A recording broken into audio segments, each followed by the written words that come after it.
So today I was watching this video where this guy was talking about how he was able to, pick up and move his life to a whole new town, a whole new city. And he's done this many times. And he was basically relating that one thing he had to do, because each time it's a big transition where you're starting over, like maybe you'll take some of your stuff, obviously, but community-wise, location-wise, learning the layout of the new place and where all your favorite things are going to be. It's a huge transition. But he was saying he was able to navigate that because of how he's learned to find a home within himself. And I really resonated with this story because I've also moved a lot in my life. My parents were in the military, and so they moved a little bit then. And I don't remember that a ton because, they got out, when I was still really young. But even after that, my mom's job later required us to move like every 2 to 4 years. And so I think literally in my entire life, I haven't actually lived in one place longer than 5 years. So even for myself, when I became an adult, like I went off to school, and so of course that's temporary, right? You don't stay forever. And then after that, I myself would find that right around the 5-year mark, in whatever city I was in, it's like I just had the sense that I needed to go someplace else. But I want to say first that when I was a kid, I didn't feel like I had a strong sense of home or place. My parents got divorced, both of them.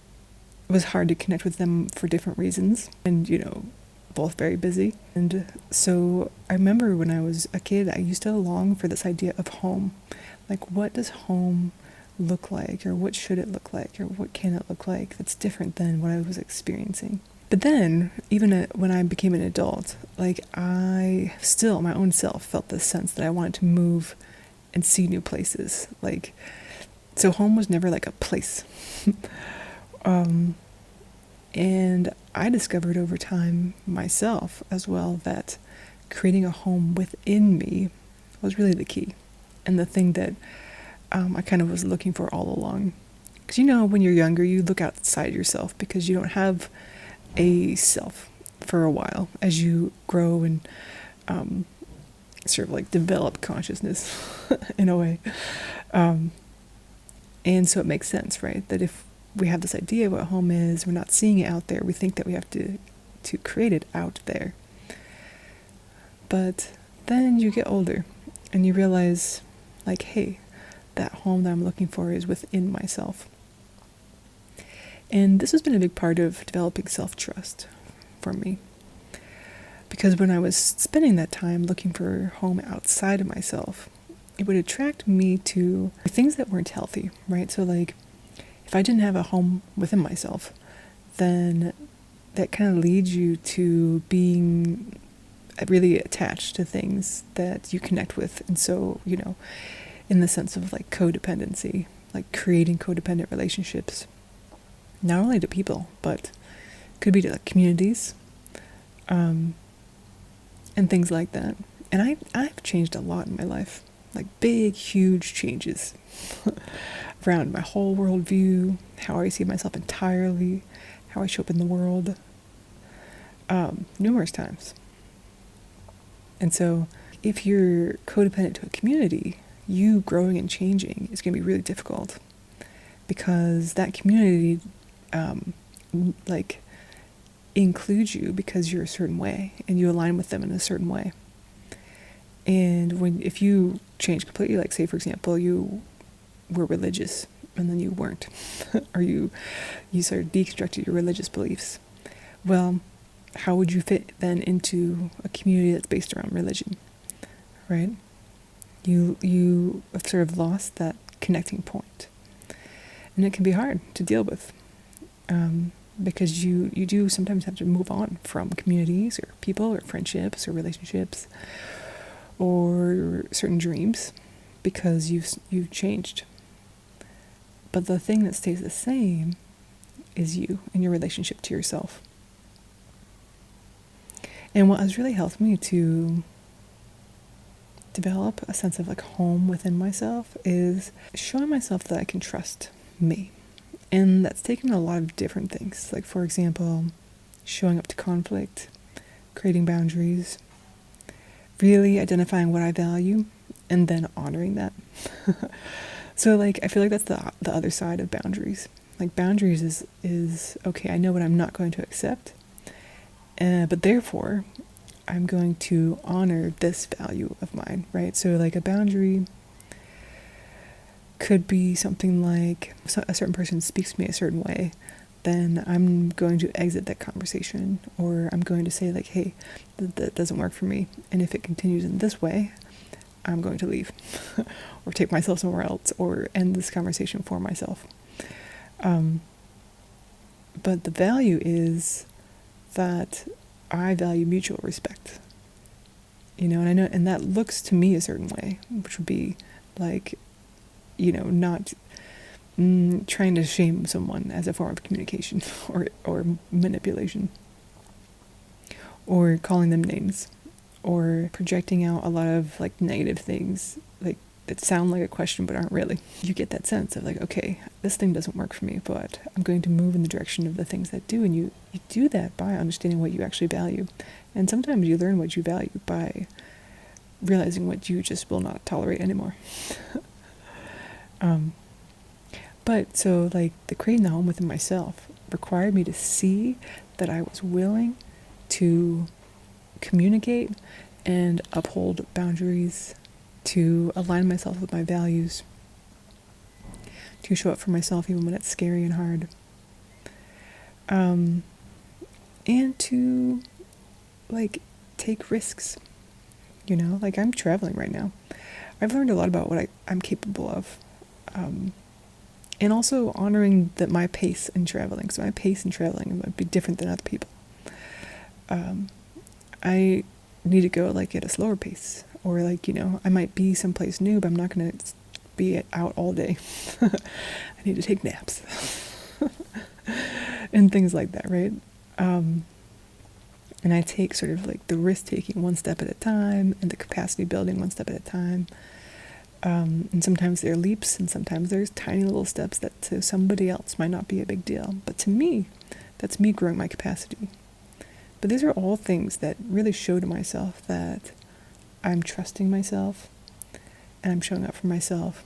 And it really reinforces and creates that sense of home within yourself. Like, do you have your back? What does that look like for you? What if it also doesn't have to look like what people projected onto you it had to look like, right? Like, for example, I know in myself, I had internalized this phrase, get your stuff together, get your shit together, right?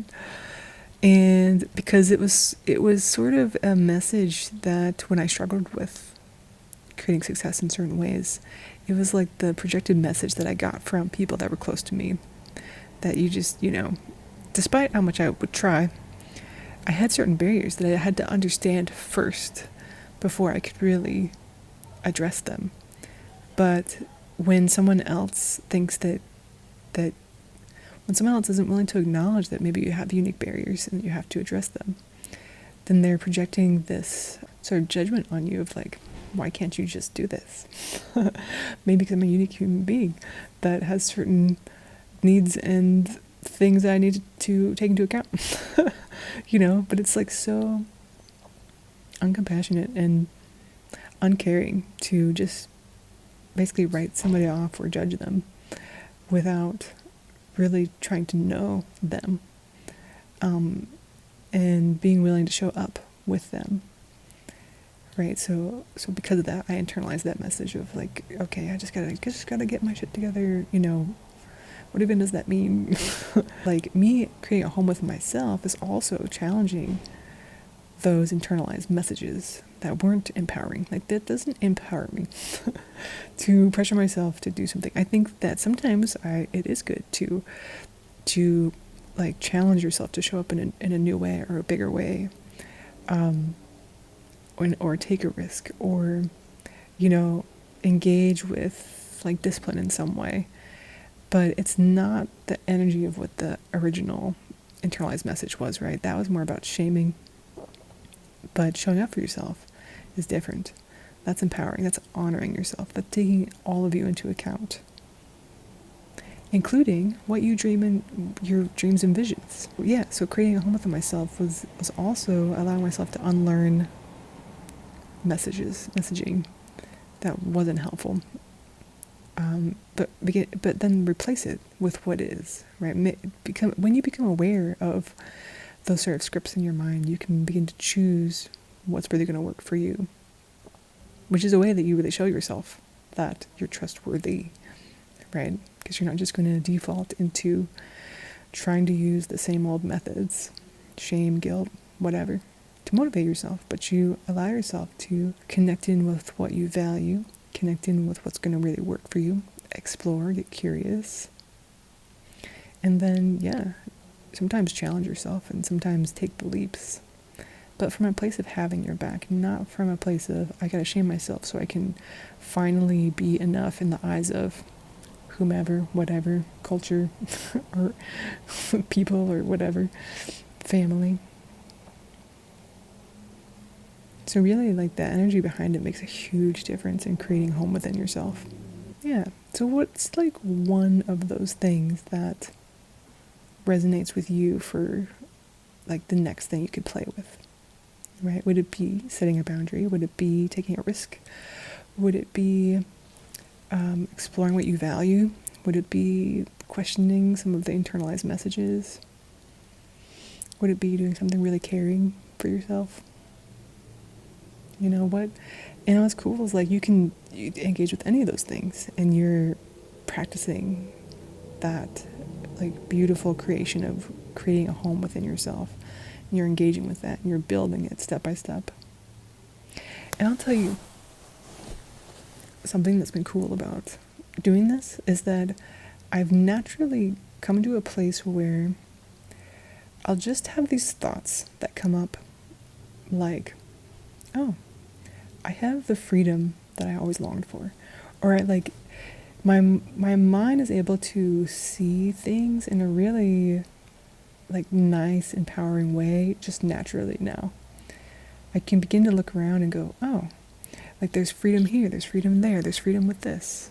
There's freedom in moving in the world without needing to consult with people. Or like having a lot of freedom because of solo traveling, not going with people, but going on my own. And that's a lot different than how I would have seen it in previous times, when if I had kept the messaging that, oh, well, doing things alone means you're lonely, or like missing out on something, and I wouldn't be able to see like how much for me it actually involves a lot of freedom and autonomy and ease and peace and fun and relaxation when I get to do it alone, because I like it, you know? And something I value is freedom. And so I'm able to actually see that what's happening is me engaging with freedom. But that only comes when you're not oppressing yourself with messages that other people have given you. So that's just one example, right? But literally, I've had multiple insights recently where there's not some sort of critical, thought process always going in my mind like I used to have. It's almost like a positive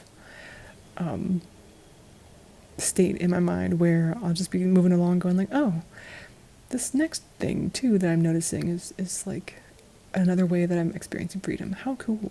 This like celebratory internal voice.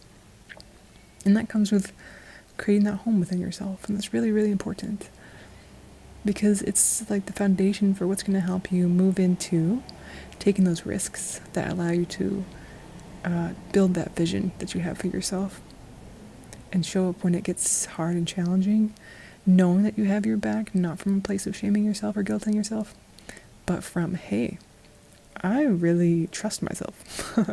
I have my back. I'm excited for me. I like me.